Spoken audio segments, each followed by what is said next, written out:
الحمد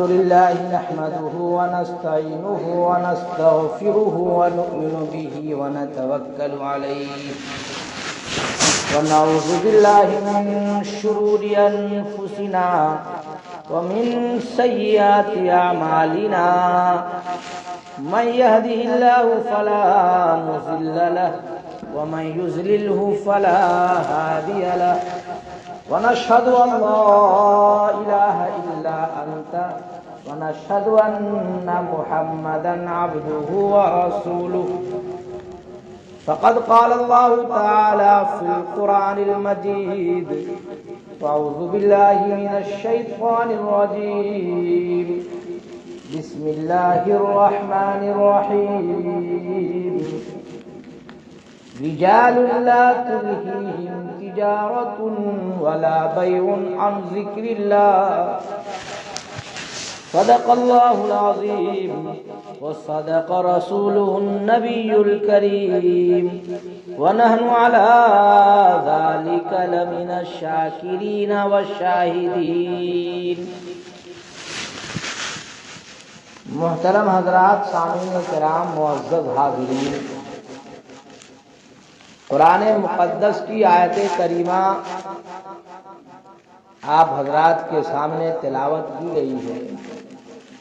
اللہ رب العزت نے قرآن کریم کی اس آیت کے اندر ان حضرات کی، ان لوگوں کی تعریف کی ہے جو اپنے کاروبار میں رہتے ہوئے بھی اللہ کے ذکر سے غافل نہیں ہوتے. ان کی تجارت، ان کا کاروبار ان کو اللہ کے یاد کرنے سے غفلت میں نہیں ڈالتا. وہ تجارت کاروبار کرنے کے ساتھ ساتھ بھی نمازوں کے پابند ہیں، اس کے صوم و صلات کے پابند ہیں. اللہ رب العزت نے قرآن کریم کی اس آیت کے اندر ایسے تجار کی تعریف کی. نبی اکرم سرور کائنات فخر موجودات احمد مصطفیٰ محمد مصطفیٰ آمنہ کا دلارا، دائی حلیمہ کا کھلونا، در یتیم، رحمت للعالمین، شہنشاہ بطحا صلی اللہ علیہ وسلم نے بھی اس آیت کریمہ کی مزید وضاحت کرتے ہوئے آقا صلی اللہ علیہ وسلم کی حدیث ہے. پیارے آقا فرماتے ہیں التاجر الصدوق الامین مع النبیین والصدیقین والشہداء والصالحین. سچائی، امانت داری کے ساتھ کاروبار کرنے والے لوگ کل قیامت میں نبیوں کے ساتھ ہوں گے، شہیدوں کے ساتھ ہوں گے، صالحین اولیاء اللہ کے ساتھ ہوں گے. ہماری شریعت کے اندر جو کاروبار ہم کرتے ہیں، چھوٹا بڑا کاروبار، لاڑی چلاتے ہیں، بڑی تجارت کرتے ہیں، چھوٹی تجارت کرتے ہیں، اس تجارت کر کے ہم اپنا پیٹ بھرتے ہیں. کیا کرتے ہیں؟ تجارت کرنے کے بعد آپ اپنا خرچ، آپ اپنے بال بچوں کا خرچ پورا کرتے ہیں. لیکن قربان جائیے ہماری شریعت پر کہ ہماری شریعت کے اندر یہ کاروبار کرنا بھی عبادت ہے. یہ کاروبار کرنا بھی عبادت ہے. ہر عبادت کا ایک ثواب ہوتا ہے. ہر عبادت کرنے کا اللہ کے ہاں خاص ثواب ہوتا ہے کہ نہیں؟ جس کے اندر روزے کی صفت زیادہ ہوگی وہ قیامت میں حساب و کتاب کے بعد جنت کے اندر مخصوص دروازوں سے جائے گا. ہر عبادت کا ایک ثواب ہے کہ نہیں؟ روزہ کا ایک ثواب ہے. اللہ کے نبی نے فرمایا، اللہ فرماتے ہیں الصوم لی وانا اجزی بہ وانا اجزی بہ، ہے نا. تو ہماری شریعت کے اندر جو کاروبار ابھی آپ کر کے آئے ہیں یا نماز جمعہ کے بعد جا کر جو کاروبار آپ کریں گے، جو تجارت آپ کرتے ہیں، وہ ہماری شریعت کے اندر خود یہ تجارت بھی عبادت ہے. یہ تجارت کیا ہے؟ عبادت ہے. ہر عبادت کا اللہ کے ہاں ایک مقام اور مرتبہ ہے. اس عبادت کا کیا مقام مرتبہ ہے اللہ کے نبی نے سمجھایا ہے. دین کے خاطر سب سے زیادہ قربانیاں نبیوں نے دی. انہوں نے دی نہیں، کیونکہ سب سے پہلے کفر کے خلاف آواز اٹھانے والے انبیاء کرام ہوتے تھے، اس لیے سب سے زیادہ مخالفت انبیاء کرام کی ہوئی. اس کے بعد وہ لوگ جنہوں نے اس دین کے خاطر اپنی جانیں گنوا دی، شہید ہو گئے، ان کی قربانیاں بھی پھر اولیاء اللہ بزرگان نے بھی نبی اکرم صلی اللہ علیہ وسلم سے صحابہ نے پوچھا، یا اللہ کے نبی صلی اللہ علیہ وسلم سے صحابہ، اللہ کے نبی صلی اللہ علیہ وسلم نے صحابہ سے بیان فرمایا کہ کوئی آدمی اگر یہ چاہتا ہو کہ کل قیامت میں اس کو نبیوں والا مرتبہ مل جاوے، صدیقین، شہداء اور صالحین کے ساتھ کل قیامت کے اندر اس کا حشر ہو جاوے، ان کی صف کے اندر اللہ ان کو کھڑا کر دے، تو دنیا میں کون سا عمل کرنا پڑے گا؟ مختلف موقعوں پر اللہ کے نبی نے مواقع پر مختلف چیز بیان فرمائی۔ ایک موقع پر اللہ کے نبی نے فرمایا کہ جو آدمی یہ چاہتا ہو کیا ہے کہ کل قیامت کے دن اللہ تعالیٰ نبیوں کے ساتھ ہم کو رکھیں، شہیدوں کے ساتھ، صلحاء اور اولیاء اللہ کے ساتھ ہمارا حشر ہو، اللہ کے نبی نے فرمایا کہ ایسے آدمی کو چاہیے کہ وہ کاروبار کرے۔ کیا کرے؟ کیا کرے بھائی؟ کاروبار کرے۔ التاجر الصدوق الامین، اور اس تجارت کے اندر سچائی اور امانت داری کو رکھے۔ کیا کرے؟ سچائی امانت داری کے ساتھ 1 کلو وزن ہم نے آپ کو 1 کلو کا پیسہ دیا ہے تو آپ کی طرف سے ہم کو 1 کلو ملنا چاہیے۔ ایسا لوچا پوچا نہ ہو کہ ویل للمطففین میں آپ آ جائیں۔ ناپ تول میں کمی کرنے والوں کو اللہ کی طرف سے مستقل وعید ہے، ویل للمطففین، وہ لوگ قیامت کے دن اور دنیا میں بھی وہ لوگ ہلاک اور برباد ہیں جو ناپ تول میں کمی کرتے ہیں۔ کیا ہے؟ سچائی امانت داری کے ساتھ مطلب یہ ہے کہ ہم نے آپ کو 1 میٹر کپڑے کا پیسہ دیا ہے اور آپ نے اس طرح کر کے ناپا ہے، نہیں ہم کو تو لگا 1 میٹر، لیکن آپ کو معلوم ہے کہ تھوڑا آپ نے آگے پیچھے کر دیا۔ کیا کر دیا؟ ہماری غفلت سے۔ یہ ایسے تجار کے لیے فضیلت۔ پھر آدمی قیامت کے دن کیا چاہتا ہو کہ اللہ اس کو نبیوں کے ساتھ، شہداء اور صالحین کے ساتھ اس کا حشر فرمائے، تو دنیا میں اس کو کون سا عمل کرنا ہے؟ کاروبار کرنا ہے۔ کیا کرنا ہے؟ کاروبار کرنا ہے، تجارت کرنی ہے، اور اس تجارت کے اندر سچائی اور امانت داری کو آدمی اپنائے گا۔ اللہ کے نبی نے فرمایا ایسے آدمی کا حشر مع النبیین والصدیقین والشہداء والصالحین۔ اللہ تعالیٰ ایسے تجار کا حشر کس کے ساتھ فرمائیں گے؟ نبیوں کے ساتھ، شہیدوں کے ساتھ، صلحاء، بزرگان دین۔ کیوں؟ کاروبار کرنے کی اللہ کے نبی نے اتنی بڑی فضیلت کیوں بیان فرمائی؟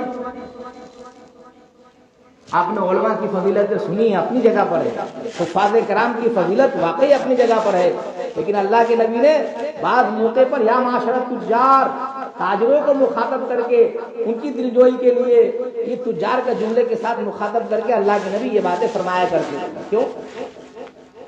کاروبار کے اللہ کے نبی نے اتنی ساری فضیلت بیان کر دی، ان کا مرتبہ نبیوں اور شہیدوں اور صلحاء تک پہنچا دیا۔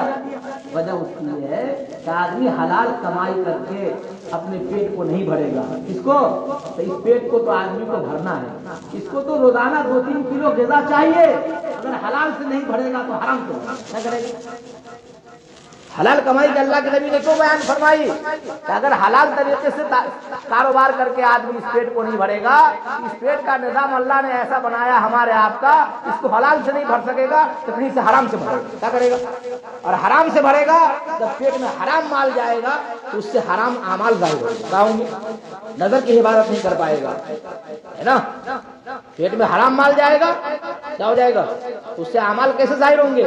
حرام کھانے والا حلال عمل کرے گا، حرام عمل کرے گا، معاشرہ خراب ہوگا۔ اس لیے اللہ کے نبی نے فرمایا کہ سب سے پہلے اپنے کھانے والی غذاؤں کے اوپر، وہ تمہارے کاروبار جس کو تم خون پسینہ کر کے پیسہ حاصل کرو گے تو اس کو سوچ سوچ کے خرچ کرو گے۔ کیا کرو گے؟ حلال طریقے سے آدمی نہیں کاروبار کر کے پیٹ بڑھے گا تو کیسے بڑھے گا؟ حرام طریقے سے۔ اور اللہ کے نبی نے کیا فرمایا؟ لا يدخل الجنة جسد غذي بالحرام۔ اللہ تعالیٰ اس جسم کو جنت میں نہیں ڈالیں گے جو حرام مال کھا کر پڑا بڑھا ہو۔ لا يدخل الجنة جسد غذي بالحرام، وہ جسم جو دنیا میں حرام مال کھا کے پرورش پایا ہو، حرام مال کھا کے جس کی پرورش ہوئی ہو، ہے نہیں؟ اللہ تعالیٰ ایسے جسم کو جنت میں نہیں ڈالیں گے۔ کہاں ڈالیں گے؟ جہنم میں ڈالیں گے۔ نبی اکرم سرور کائنات، فخر موجودات، احمد مصطفیٰ، محمد مصطفیٰ، آمنہ کا دلارا، دائی حلیمہ کا کھلونا، در یتیم، رحمت للعالمین، شہنشاہ بقا کا مشہور فرمان ہے طلب کسب الحلال فریضۃ بعد الفریضہ۔ یہ مشہور روایت ہے فرائض کے بعد فرض کیا ہے؟ آدمی اپنے خالق کو پہچانے، اس بات کا یقین رکھے کہ ہمارا پیدا کرنے والا کوئی ہے۔ دنیا کا نظام ایسی چل چلا کر نہیں چلتا ہے، اللہ پر ایمان لانا سب سے پہلے نمبر پر فرض ہے۔ کیا ہے؟ اس کے بعد فرض کیا ہے؟ 5 وقت کی نماز پڑھنا، یہ فرض ہے کہ نہیں ہے؟ رمضان کا روزہ رکھنا، صاحب نصاب پر سال میں 1 مرتبہ زکات دینا، ہے نہیں؟ جو آدمی حج تک جانے کی طاقت رکھتا ہو اللہ کے گھر تک، اس کے لیے حج پڑھنا، یہ فرض ہے کہ نہیں ہے؟ ان فرضوں کے بعد کیا فرض ہے؟ طلب کسب الحلال، کیا ہے؟ حلال طریقے سے مال کمانا، یہ بھی کیا ہے؟ فرض ہے۔ حرام طریقے سے مال کمایا ہے آدمی، آپ اس مال نہیں کھا سکتا نا؟ نہیں، آپ نے ہم سے کیا ہے کوئی چیز کا سودا کیا کہ مولانا یہ مکان 3 لاکھ کا ہے، مولویوں کے لیے یہ ہے اسکیم ہے، آپ لے لو، ہے نہیں؟ وہ 1 لاکھ کا بھی نہیں ہے نا، ہم سے آپ نے جھیٹ جھاٹ کے لے لیا تو وہ پیسہ آپ کو مجھے واپس کرنا پڑے گا نا۔ لا یحل مال امرئ الا بطیب نفسہ، کسی آدمی کا مال کسی کے لیے حلال نہیں ہے بغیر اس کی خوش دلی سے، راضی خوشی سے کوئی آدمی دے دیتا ہو۔ بے کے معنی ہی یہی ہے، مبادلۃ المال بالمال بالتراضی، آپسی رضامندی سے مال کا تبادلہ مال کے ذریعے سے کرنا ہے، آپسی رضامندی ہے نہیں، اس کے اندر تدلیس نہ ہوا ہو، آپ نے قیمت چھپائی نہ ہو، اگر چھپائی ہے تو وہ پیسہ آپ کو بے مرابحہ بے تولیہ دیکھ لیجیے کیا ہو۔ حلال طریقے سے کاروبار کرنا یہ کیا ہے؟ حرام طریقے سے سب کرتے ہیں، کیا کرتے ہیں نا۔ اللہ کے نبی صلی اللہ علیہ وسلم نے جہاں مال کے فضائل بیان فرمائے، کاروبار کے ذریعے سے حلال طریقے سے پیسہ جمع کرنے کے اللہ کے نبی نے فضیلت بیان فرمائی، وہیں اللہ کے نبی نے وہی بیان فرمائی۔ خود پیارے آقا صلی اللہ علیہ وسلم کا فرمان ہے، الدنیا جیفۃ و طالبها کلاب، الدنیا جیفۃ و طالبها کلاب، دنیا گندگی کے چیتھرے ہیں اور اس کو طلب کرنے والے کتبے ہیں۔ ایک طرف تو اللہ کے نبی صلی اللہ علیہ وسلم اور قرآن پاک میں کہا جا رہا ہے دنیا کماؤ، حلال کمانا تمہارے لیے فرض ہے، ایک طرف پیارے آقا صلی اللہ علیہ وسلم فرما رہے دنیا کمانے والے چاہے گندگی کے ٹکڑوں کو کتوں کی طرح حاصل کرنے والے، دونوں روایت میں تضاد لگ رہا ہے کہ نہیں لگ رہا ہے نا؟ حالانکہ اللہ کے نبی صلی اللہ علیہ وسلم تو اوپر امت پر شفیق تھے، امت کو کتے تھوڑی کہہ سکتے۔ کہنے کا مطلب یہ ہے پیارے آقا صلی اللہ علیہ وسلم کا یہ وعید کن کے لیے ہے؟ آپ کتا چھوڑو، آپ اپنے گھر سے حلال جانور کی ہڈی ڈالو، کیا ڈالو؟ اور حرام جانور کی ہڈی ڈالو، کتا دونوں طرف دوڑ کے آئے گا کہ نہیں آئے گا؟ وہ حلال اور حرام میں فرق کرتا ہے کہ نہیں کرتا ہے؟ نہیں کرتا ہے، اس کو تو پیٹ بھرنے سے مطلب ہے۔ اور ایسا ہی لوگ جو اللہ کے نبی کے عشق کا دعویٰ کر کے دنیا کی طرف حلال و حرام کی تمیز کی، حلال آ جائے تو بھی حرام آ جائے تو بھی دونوں اس کو چاہیے، ایسا آدمی کتے سے بھی برا ہے۔ کیا ہے؟ کتے سے ہی برا ہے نا، کتے کو تو حرام کھانے پر کل قیامت میں عذاب نہیں ہوگا، وہ تو مکلف نہیں ہے، ہم کو تو عذاب ہوگا کہ نہیں ہوگا؟ تو ایسا آدمی کو اللہ کے نبی نے کتا کس کو کہا ہے؟ کس طرح دنیا کو اللہ کے نبی نے گندگی کہی ہے اور اس کے چکر میں پڑنے والے کو کتروں سے اللہ کے نبی نے تشبیہ دیا ہے، یہ ایسا دنیا کو طلب کرنے والا تاجر ہے جو حلال حرام کی تمیز نہیں کرتا، وہ کتے کی طرح ہے کہ نہیں؟ جس طرح کتا گندگیوں کی طرف بھی اچھی چیزوں کی طرف بھی دونوں کی طرف لپک کے آتا ہے، ایسا ہی یہ آدمی کیا اللہ کے نبی نے خود تجارت کی، پیارے آقا صلی اللہ علیہ وسلم خود تاجر تھے کہ نہیں تھے؟ نبوت سے پہلے پیارے آقا صلی اللہ علیہ وسلم ماں خدیجہ الکبریٰ رضی اللہ عنہا کا مال لے کر آپ صلی اللہ علیہ وسلم سفر کرتے تھے مزاربت کے اوپر، ہے نا، پیسہ آپ کا ہو، اور شریعت میں دونوں کا لحاظ رکھا گیا ہے۔ کبھی ایسا ہوتا ہے کہ مجھے مال آ جائے، میں مالدار نہ ہوں لیکن میرے باپ کی وراثت اچانک میرے پاس آ جائے تو میرے پاس مال تو ہے لیکن تجارت کی سوجھ بوجھ نہیں ہے۔ اور ایک آدمی ایسا ہوتا ہے کہیں سیلس مین کا کام کر رہا ہے، اس کو تجارت کی سوجھ بوجھ تو ہے لیکن پیسہ نہیں ہے۔ شریعت میں دونوں کی رعایت کی گئی، کیا ہے؟ ایک آدمی جس کو اللہ نے پیسہ دیا ہے وہ، اور جس کو نہیں دیا ہے، دونوں کاروبار کر لے، ہے نا، اور نفع میں دونوں برابر درجے کا ہو جاوے، مال میرا محنت تیری، اور نفع جو ہوگا اس میں دونوں آدمی شریک، اس کا نام کیا ہے؟ مزاربت، کیا ہے؟ اسی یہ سنت اللہ کے نبی نے خود تجارت کی کہ نہیں؟ خود اللہ کے نبی نے بلکہ تمام نبیوں نے تجارت کی ہے، زراعت کی ہے، کاروبار کیا ہے، اپنے ہاتھ سے کمائی کا عمل سیکھا ہے۔ روایتوں میں ہے نا، یہ کاروبار کرنا بھی ہمارے شریعت کے اندر خاص طور سے بہت بڑا اجر و ثواب ہے۔ نبی اکرم صلی اللہ علیہ وسلم کے دور کے اندر ایک صحابی پیارے آقا صلی اللہ علیہ وسلم کے پاس آئے کہ یا رسول اللہ گھر کا کھانا خرچہ نہیں چلتا، کھانا خرچہ نہیں کرتا۔ آپ صلی اللہ علیہ وسلم کی مجلسوں کے اندر بڑے بڑے مالدار صحابہ جیسے کہ حضرت عبد الرحمن بن عوف، حضرت عثمان غنی، اس طرح کے بڑے مالدار صحابہ ہیں، آپ تھوڑا اشارہ کرتے تھے کہ مجھے کچھ دے دیا کریں، کیا کرتے تھے کہ میرا گزر بسر چلے اور میں آپ کی مجلسوں میں آیا کروں، دین سیکھا کروں۔ اللہ کے نبی نے یہ خیال فرمایا کہ بھائی اس طرح تو یہ بھیک منگا ہو جائے گا، کیا ہو جائے گا، اور جس کو بھیک مانگنے کی عادت پڑ جاتی ہے اس کا حلال کمائی سے پیٹ نہیں بھرتا۔ اللہ کے نبی نے نہیں دلوایا، تیرے گھر میں کچھ نہیں ہے یا رسول اللہ، کچھ بھی نہیں، چیک کر لیجیے، کچھ تو ہوگا۔ کہاں یا رسول اللہ، ایک چادر ہے، کیا ہے، ایک ہی چادر ہے، ہم میاں بیوی ہیں، بال بچے تو ہے نہیں، ہم دونوں ایک چادر میں ٹھنڈی میں سونا، اور ایک پیالہ ہے جو کچھ میں کہیں سے مانگ چانگ کر یا کچھ کما اما کر لاتا ہوں، اس پیالے میں رکھ کر ہم دونوں آدمی کھا لیتے ہیں۔ یہ تو بہت بڑی چیز ہے، تو کہہ رہا تو کچھ بھی نہیں ہے، یا رسول اللہ اس کا بھی اعتبار ہے، کہاں اس کا اعتبار ہے، تو جلدی جا گھر سے لے کر آ۔ وہ صحابی گئے، اللہ کے نبی کے عاشق تھے، اللہ کے نبی کا حکم تھا، گئے وہ پیالہ بھی لے آئے اور وہ کملی چادر بھی لے آئے۔ اللہ کے نبی نے صحابہ کو جمع کیا اور بے میں عزیز، جس کو بولی لگانا بولتے ہیں، کیا تم میں سے کون آدمی ہے جس کے کام کی یہ چیز ہو؟ اس وقت تو غربت کا دور تھا، لوگوں کے پاس کفن کے کپڑے نہیں ہوتے تھے، کیا یہ چادر ہے، اس زمانے کے اعتبار سے چادر بہت ہی بڑی چیز ہو گئی، پیالہ ہے، تم میں سے ہر آدمی کی یہ ضرورت کا چیز ہے، بولو کون اس کو لینا چاہتا ہے؟ ایک صحابی نے کہا یا رسول اللہ میں دونوں کو 1 درہم میں لے لوں گا۔ اللہ کے نبی نے فرمایا کون ہے جو 1 درہم سے آگے بڑھاوے؟ بولی لگوائی۔ ایک صحابی نے کہا یا رسول اللہ میں 2 درہم میں لے لوں، کیا کر لیتا ہوں؟ اللہ کے نبی نے کہا بھائی اس کا 2 درہم برابر ہے، ٹھیک ہے، تو دونوں چیزیں ان کو دے دی، کیا دے دی؟ اور 1 درہم کا کیا کہا اللہ کے نبی نے؟ بڑا کلہاڑا آتا ہے نا، جس سے درختوں کو کاٹتے ہیں، نیچے کا حصہ ہوتا ہے نا لوہے کا، کیا جا بازار سے وہ خرید کے لے آؤ، اور 1 درہم کا اپنی بیوی کے لیے کچھ کھانے خرچے کا رکھ کے چلے جاؤ، ہے نا۔ اور پیارے آقا صلی اللہ علیہ وسلم نے اپنے دستے مبارک سے اس کے اندر جو کس کا مادہ ہوتا ہے، لکڑے کا، وہ تو عام طور سے مفت میں مل جاتا ہے، اللہ کے نبی نے اپنے ہاتھ سے اس میں لگایا اور کہا 10 دن تک آپ مدینہ میں نہ دکھیں، تو کیا کروں؟ جاؤ مدینہ کے باہر سرکاری جنگل ہے، یعنی ایسا جنگل ہے جس کو سب کو اجازت ہے، وہاں سے اس زمانے میں ایندھن تو گیس ویس تھا نہیں، کہا کہ 10 دن تک آپ باہر جا کر ادھر ہی رہیں، اور جو جہاں ایسے جنگلات جہاں سے سب کو کاٹنے کی اجازت ہے وہاں سے آپ جو ہے لکڑیاں کاٹ کر اور بازاروں میں بیچا کریں، 10 دن کے بعد آپ ملاقات لیں۔ اللہ کے نبی کا حکم تھا، ان کی کہاں ہمت کی نہ جاوے، کام چھوڑ رہے ہوں گے، لیکن اب جو ہے یعنی کام تو ہو گئے اور انہوں نے حلال طریقے سے تجارت کی، یہ کہ اللہ کے نبی کی دعا، اللہ کے نبی کے لگایا ہوا ہاتھ سے بیٹ وغیرہ سب تھا، اور وہ آئے 10 دن کے بعد، کہا رسول اللہ 10 دن پہلی مرتبہ جمع ہوا، مانگ جانگ کے بھی اتنا نہیں ہوتا ہے نا۔ پھر رفتہ رفتہ یہ کرتے رہے اور مدینہ کے بڑے صحابہ نے آپ کا بڑے مالدار صحابہ کے اندر پھر بعد میں جا کر آتا ہے۔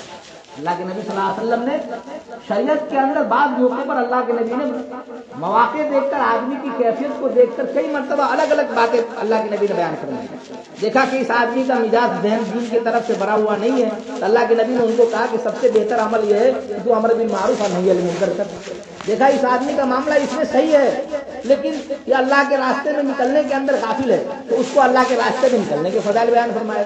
دیکھا یہ اللہ کے راستے میں بھی نکلتا رہتا، تقاضا آنے پر ہے نہیں، جب آتی ہے اللہ کے راستے میں چل دیتا ہے، لیکن ماں کے ساتھ اس کا معاملہ گڑبڑ کا ہے۔ اللہ کے نبی نے اس کے لیے فرمایا ایو الاسلام افضل، تو کہا کہ اللہ کے نبی نے کہ بھائی تیرے لیے ماں باپ کی خدمت کرنا افضل ہے، تجھے آپ ماں باپ کا معاملہ۔ اسی طرح اللہ کے نبی نے کئی موقع پر یہ فرمایا کہ اسلام قبول کرنے کے بعد شریعت کے اندر سب سے برا عمل یہ ہے کہ ہم اپنا ہاتھ اپنی ضرورت کے لیے اپنے جیسے آدمی کے سامنے پھیلا دیں۔ کیا کرتے تھے ہم اپنا ہاتھ اپنی ضرورت کے لیے اپنے جیسے ایک آدمی کے سامنے پھیلا دیں، خالق کا در چھوڑ کر مخلوق کے سامنے ہاتھ پھیلا دینا، تو یہ ہماری شریعت کے اندر سب سے برا عمل ہے۔ یہ نہیں ہے ہماری شریعت میں، اللہ کے نبی نے فرمایا جب کسی نے ہاتھ پھیلا ہی دیا ہے تو اس کے ہاتھ کو خالی ہاتھ مت لوٹاؤ۔ اگر لیکن فضائل بیان فرمائے، اللہ کے نبی نے فرمایا الید العلیٰ خیر من ید السفلیٰ، کیا فرمایا؟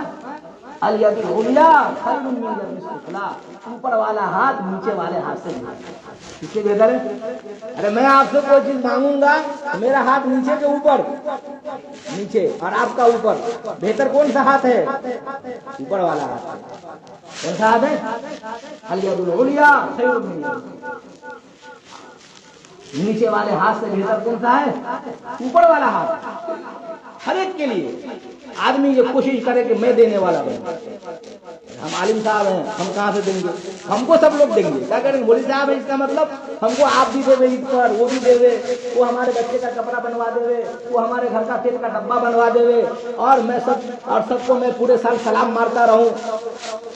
حضرت سفیان ثوری کا مقولہ مشکات شریف میں نقل کیا، عبارت کے اندر لکھا ہوا ہے، لولا هذه الدنانیر لولا هذه الدنانیر لتمندل بنا هؤلاء الامراء والملوک۔ مشکات شریف کے اندر کہ اگر ہم عمرا کے پاس بھی، ہم علماء کے پاس بھی یہ دراہم اور دنانیر نہ ہو تو یہ مالدار اور بادشاہ لوگ ہمیں منہ پوچھنے کا رومال بنا دیں۔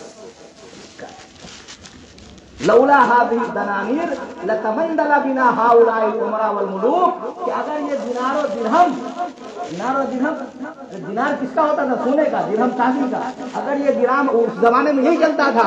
سفیان ثوری کا یہ مقولہ ہے جو مولوی صاحب بنتے مشکات ان کو پڑھائی جاتی ہے، ہدایتاً پڑھائی جاتی ہے، ہر بات کو سمجھایا، اس میں لکھا ہے لولا هذه الدنانیر لتمندل بنا هؤلاء الامراء والملوک، یہ روپے پیسے ہم علماء کے پاس نہ ہو، یہ مالدار اور بڑے لوگ، بادشاہ لوگ ہمیں اپنے منہ پوچھنے کا رومال بنا لیں، ضرورت پوری ہوئی ایک ساتھ رکھ دیں، نکاح پڑھا کے ساتھ، نماز پڑھا کے ساتھ، کہا کہ ان دین کے کاموں کے ساتھ تم ان مالداروں کی باتوں میں مت آؤ، نہیں بلکہ تم اپنی کسب معاش کی خود فکر کرو۔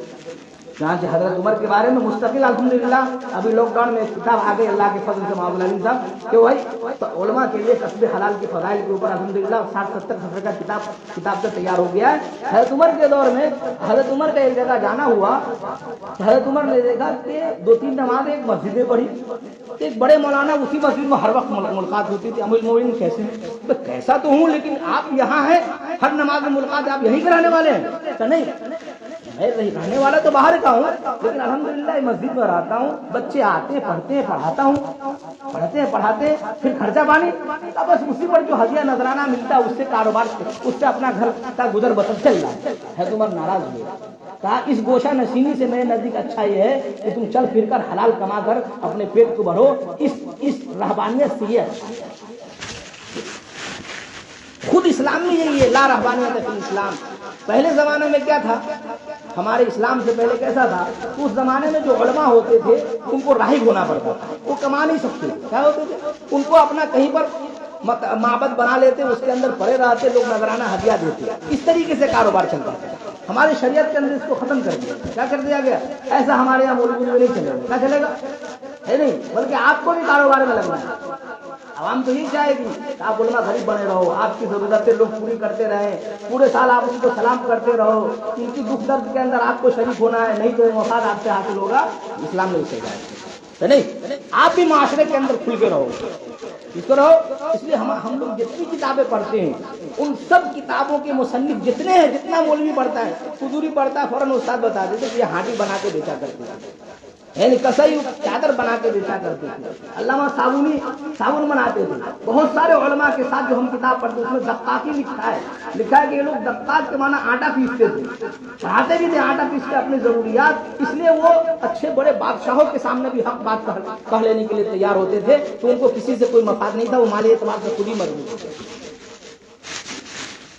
آپ منبر نبوی سے وہی بات کر سکتے جو کتابوں میں صحیح لکھا ہوا ہے۔ اب یہ علماء کرام تقاضا آنے پر چندہ بھی کرتے، بیٹھ جاتے ہیں، سب سے مانگتے چانگتے ہیں، پھر یہ کیا ہوا؟ یہ تمام باتوں کو پانی پھر جاتا ہے نا۔ میں آپ کی مسجد کے اندر کوئی چندے کے لیے نہیں آیا ہوں، یہاں کوئی چندہ نماز کے بعد میں کوئی چندہ وندہ کرنے والا نہیں ہوں۔ اللہ کے نبی کی دونوں سیرتیں ہیں۔ نبی اکرم صلی اللہ علیہ وسلم نے اپنی ذات کے لیے کبھی سوال نہیں کیا اور اپنے فقر کو صحابہ سے، اپنی غربت کو صحابہ سے چھپا کر رکھا، پیٹ پر پتھر باندھے ہوئے تھے، دو دو پتھر اللہ کے نبی باندھے ہوئے تھے، ہے کہ نہیں؟ کیا صحابہ اکرام کو معلوم ہوتا کہ اللہ کے نبی پیٹ پر پتھر باندھے ہوئے تو کھا پی کر سو جاتے؟ لیکن اپنے فقر کو چھپایا، کیا کیا؟ چھپا کے رکھا۔ وہ تو حضرت ابو ہریرہ ایک پتھر باندھ کے آئے تو ان کو خاموشی کے ساتھ دکھا دیا تاکہ ان کو تھوڑا یہ ہو جائے۔ صحابہ اکرام بھی اپنے فقر کو چھپا کے رکھتے تھے، صحابہ کرام کرتے اپنی غربت کو چھپا کے رکھتے تھے۔ ایسا نہیں کہ گھر میں مولوی صاحب ہیں یا کوئی صاحب ہیں، ایک دو دن آگے پیچھے ہو گیا، ہر ایک کو فون کر رہے کیا ہے، کیا حال ہے بھائی؟ ارے کیا ابھی تو بہت یہ لاک ڈاؤن کے بعد سے حالات دیکھ رہے ہو تو کھانے پینے کا بھی ٹھکانا نہیں ہے، تو وہ بیچارہ مدد کرے گا نا؟ یہ سوال ہے نہیں، زبان سے کرنے سے برا ہے حال سے کرنا۔ حضرت ابو ہریرہ فرماتے ہیں کہ بہت سی مرتبہ بھوک کی وجہ سے میں جو ہے چکر کھا کے گر جاتا تھا، اور لوگ یہ سمجھتے تھے کہ ان کو مرگی ہو گیا ہے، چمڑے کا جوتا ووتا سنگھاتے تھے، حالانکہ وہ تو بھوک کا اثر تھا۔ یعنی اپنی کیا ہے، اپنی غربت کو چھپا کے رکھا۔ سوال کیا اللہ کے نبی صلی اللہ علیہ وسلم کی زندگی کا دونوں پہلو، اللہ کے نبی صلی اللہ علیہ وسلم نے اپنے لیے، اپنے بال بچوں کے لیے لوگوں سے سوال کیا، لیکن جہاں امت کا معاملہ آیا، قومی خدمات کا معاملہ آیا، اللہ کے نبی کے پاس ایک مہمان آئے، اللہ کے نبی کے گھروں معلوم میں سے کوئی نہیں تھا، اللہ کے نبی نے کہا کون اس کی میزبانی کرے گا؟ ایک صحابی لے گئے اور چراغ جل کر کے ان کو کھلایا کہ نہیں کھلایا؟ اللہ کے نبی صلی اللہ علیہ وسلم چندے کے تعلق سے مسجد میں بیان بھی کرتے تھے، جمعہ میں اور عید کے اندر اللہ کے نبی میں چندہ کرنے نہیں آیا، بیان بھی کرتے تھے۔ بعض لوگ کہتے ہیں کہ نہیں، بیان کر کے چندہ نہیں، میں کہا بیان کر کے چندہ ثابت ہے۔ اللہ کے نبی جمعہ کے اندر، عید کے اندر خود انفاق کے اوپر، انفاق فی سبیل اللہ کے اوپر بیان فرماتے اور اس مجمع کو وصول کرتے۔ چنانچہ بعض روایتوں میں جب اللہ کے نبی بوڑھے ہو گئے تھے، حضرت بلال کے کندھے کے اوپر ہاتھ رکھ کر مجمع میں جاتے، یہاں تک کہ اس زمانے میں مستورات بھی آیا کرتی تھی، مستورات تک اللہ کے نبی جاتے حضرت بلال کے کندھے پر ہاتھ دے کر، اور حضرت بلال کے دامن کے اندر مستورات جو اس زمانے میں آیا کرتی تھی، اور وہ ان کے پاس کوئی چیز نہیں ہوتی، دینار اور درہم نہیں ہوتا، تو اپنے جو سونے چاندی کی چیزیں تھی وہ ڈال دیا کرتی تھی۔ یہ روایتیں ہے کہ نہیں؟ یہ عمل کہاں ہوتا تھا؟ مسجدوں کے اندر۔ اب آپ کہیں آپ کے ہاں تو اللہ کرے ماحول بہت اچھا ہے الحمدللہ، بہت سی جگہ تو لوگ کیا پتہ اس کو یہ سمجھتے ہیں بیچارہ کمزور مولوی بھی متولی کا ساتھ دیتا، ہاں مسجد میں چندہ نہیں ہونا چاہیے، کیا یہ شریعت میں کہیں لکھا گیا؟ حالانکہ اس کو یہ کہو کہ غزوہ تبوک کے موقع پر جب ضرورت تھی تو حضرت عمر اور حضرت ابوبکر اپنا مال کہاں لے کر آئے تھے؟ وہ تو مسجد میں لائے تھے۔ کہاں لے کر آئے تھے؟ مسجد میں لائے تھے کہ نہیں لائے؟ یہ بات الحمدللہ اللہ کی توفیق سے اللہ تعالیٰ کہلوا رہے ہیں۔ شریعت دیکھو ادخلوا فی السلم کافہ، پورے طور پر اسلام میں داخل ہو جاؤ، اپنی عقل کو مت لگاؤ۔ ہم آپ اپنی عقل کو نبی اکرم صلی اللہ علیہ وسلم کے لائے ہوئی باتوں کے تابع کرتے ہوئے، سمجھ میں آوے یا نہ آوے۔ اس لیے بہت سے مسجدوں میں لگا ہوتا ہے مسجد میں چندے کا اعلان نہ کریں، یہ کیا سمجھتے ہیں؟ کیا سمجھتے ہیں کہ یہ سنت کے خلاف، سنت کے خلاف نہیں ہے۔ اللہ کے نبی صلی اللہ علیہ وسلم مسجد کے اندر چندے کا اعلان فرماتے تھے اور ایسی ترغیب دیتے تھے، ایسی انفاق کی فضیلت بیان فرماتے تھے، کس طرح بیان کرتے تھے کہ پورے مجمع میں سے مستورات تک جو ہے اپنے ناک کی کیلیں وغیرہ ڈال دیا کرتے تھے۔ یہ سب عمل کہاں ہوتا تھا؟ مسجد کے اندر۔ آپ چاہے آپ منع کر دو، میں آؤں کبھی تو مجھے منع کر دو، سب کو منع کر دو، صحیح ہے، میں نہیں کرتا ہوں، لیکن دل میں یہ یقین رکھو کہ یہ ہمارا یہ عمل جو ہے پیارے آقا صلی اللہ علیہ وسلم کی روح کی شریعت اور سنت کے بالکل خلاف ہے۔ ہم اپنے مارے حسد کے یعنی ایسا کر رہے ہیں تاکہ تم کو کبھی کیا ہے اس سے توبہ کی بھی توفیق مل جائے۔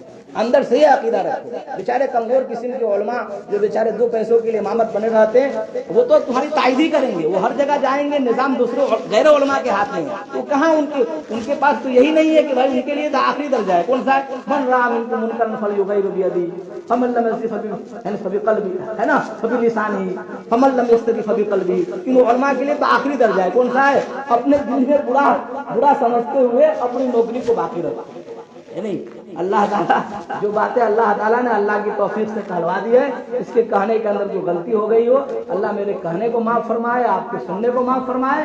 جو باتیں کام کی آ گئی ہے اللہ تعالیٰ اس پر سب سے پہلے مجھے، اس کے بعد تمام سامعین کو خوب عمل کرنے کی توفیق عطا فرمائے۔ وما علینا الا البلاغ۔